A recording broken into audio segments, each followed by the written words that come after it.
Il va donc rester en prison le temps de l'enquête. Le policier qui a tué Nahel il y a 9 jours maintenant avait fait appel de son placement en détention provisoire.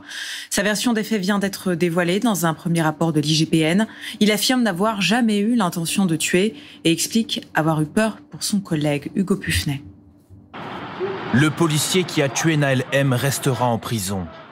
Les juges de la cour d'appel de Versailles l'ont décidé ce matin et suivent les réquisitions du parquet. Un document très détaillé qui reprend les 10 jours d'enquête sur la mort du jeune homme.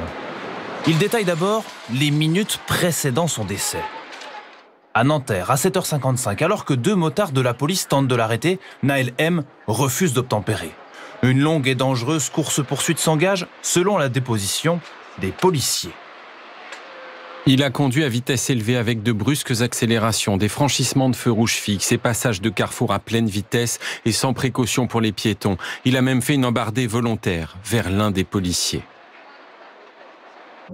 Lors du contrôle, les policiers sont à sa hauteur. Un agent passe la main dans l'habitacle et donne des coups selon les passagers. L'autre pointe son arme et tire. Il est sur le côté.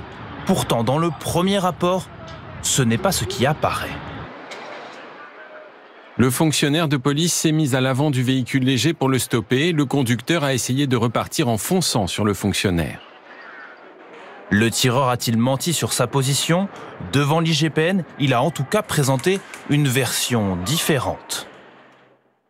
Il a décidé d'ouvrir le feu pour éviter que le conducteur ne renverse quelqu'un ou n'embarque pas son collègue.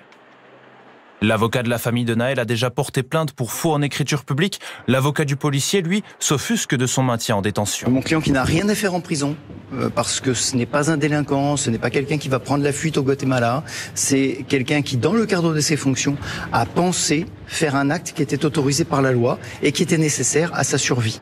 Ce dernier est incarcéré à la prison de la Santé à Paris.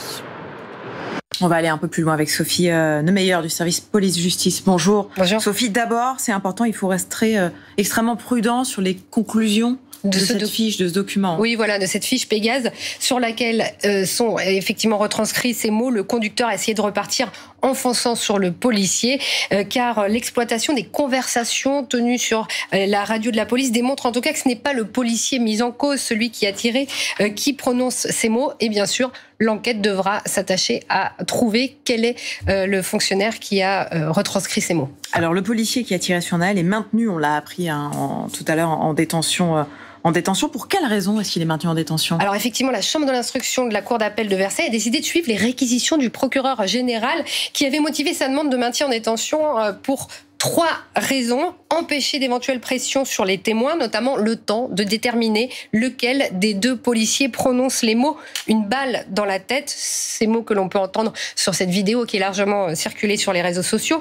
Et puis également pour protéger le policier mis en examen dont le nom et l'adresse a largement également circulé sur les réseaux sociaux. Et enfin, pour mettre fin aux troubles exceptionnels et persistants à l'ordre public provoqués par la gravité de l'infraction, en d'autres termes, parce que la mort de Nahel a eu des répercussions d'ampleur nationale et a généré les émeutes que l'on sait ces derniers jours. Et vous l'avez entendu, l'avocat du policier, Maître Léniard, lui, assure au contraire que la vie de son client est menacée en prison. Merci.